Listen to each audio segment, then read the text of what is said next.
ऋग्वेद के 10वें मंडल में जब आप पढ़ेंगे पुरुषाः सुक्ता के अंदर, तो आपको पढ़ने के लिए मिलेगा।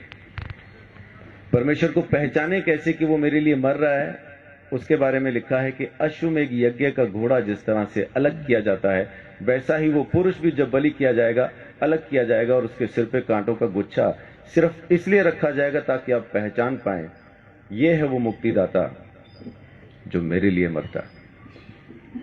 ये बात मैं परमेश्वर की कर रहा हूं, ईसाइयों की कर नहीं रहा। ईसाई की सुन के अगर समझ के सुनेंगे, आपकी समझ के बिल्कुल बाहर बातचीत है। एक ईसाई बोलता है, हिंदू सुनता है, कुछ समझ में नहीं आता। लेकिन जब एक पापी बोलता है मैंने उद्धार पाया, आप भी पा सकते हैं और परमेश्वर की जरूरत आपको भी है, तो समझ में आने लगता। तो इसलिए हिंदू मुस्लिम सिख ईसाई की चादर तो पहले उतार के फेंक दे। परमेश्वर चाहिए तो हिंदू को मिलेगा नहीं, किधर भी लिखवा लो। सिख को मिलेगा नहीं, मुसलमान को मिलेगा नहीं, ईसाई को मिलेगा नहीं, मिलेगा इंसान को। उस इंसान को जो पापी है, स्वीकार करता है कि मैं हूं पापी और मुझे एक मुक्तिदाता की जरूरत है, उसी को तो मिलेगा। पहलवान को डॉक्टर की क्या जरूरत है? जरूरत तो मरीज को है। तो धर्मी को परमेश्वर नहीं चाहिए, परमेश्वर तो पापियों को चाहिए, और पापियों को बचाने ही वो जमीन पे आया है, यही उसकी मोहब्बत है। तो मैं अपनी बात को यहां खत्म करता हूं कि परमेश्वर प्रेम है।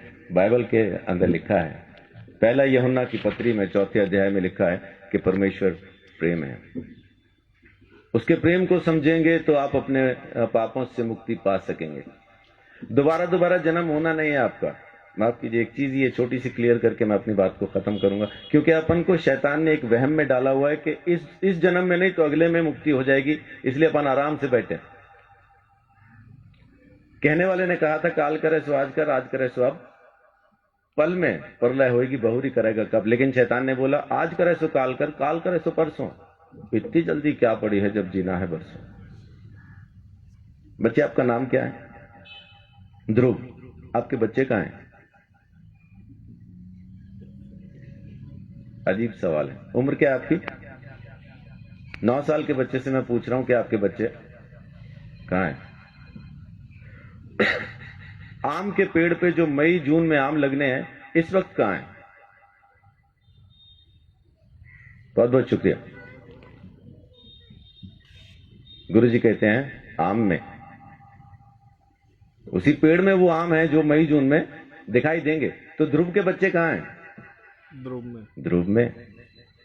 जब उसका मौसम आएगा बच्चे नजर आएंगे। तो जब ध्रुव नहीं था तब उसके बच्चे कहां थे? पापा में। और जब पापा नहीं थे तब ध्रुव के बच्चे कहां थे? दादा में। जब दादा नहीं थे तो कहां थे? तो उनके पिता में, उनके पिता में, उनके पिता में। ऐसा अपन किताब को फोल्ड करते जाएं तो उस आदम में पहुंच जाते हैं जिसको परमेश्वर ने बनाया, और उसमें बीज डाल के कहा अब तुम पैदा करो।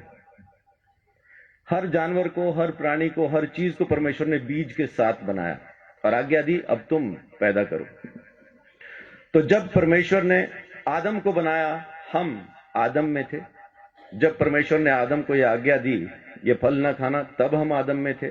जब आदम ने आज्ञा तोड़ी तब हम आदम में थे। जब आदम परमेश्वर से अलग हुआ तब हम आदम में थे। इसी तरह से हम परमेश्वर से अलग हो गए। हमने किया कुछ नहीं, खाया पिया कुछ नहीं, गिलास तोड़ा 12 आना किया आदम ने, अलग हम हो गए।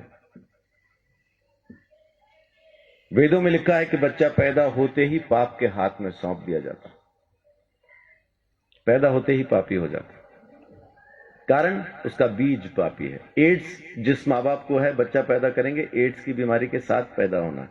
इस वजह से हम पैदा ही पापी होते हैं, इसलिए हमें मुक्ति की जरूरत है।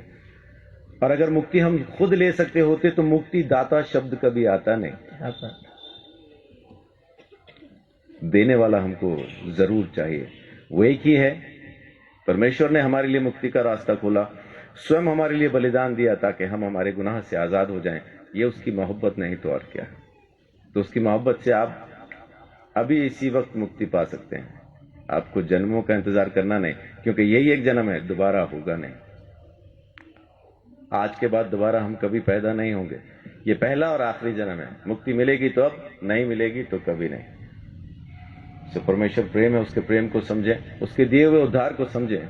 यीशु मसीह ने मेरे लिए मेरे सारे दंड को सह लिया और मेरे गुनाहों से मुझे आजाद किया।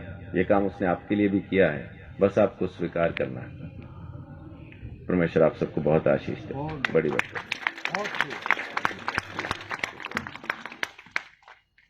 बहुत बहुत धन्यवाद पास्टर संदीप चौधरी जी का।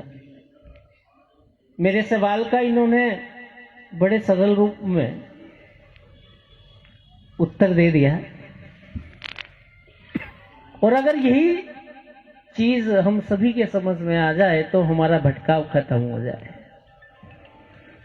मैं इनका बहुत बहुत धन्यवाद करता हूं कि इस गुरुदेव के रचित सर्वधर्म सम्मेलन के अंदर आपने पहुंचकर इस उत्सव की शोभा बढ़ाई है। मैं आपका बहुत शुक्रिया अदा करता हूं। अब हमारे मध्य स्वामी रामानंद सरस्वती जी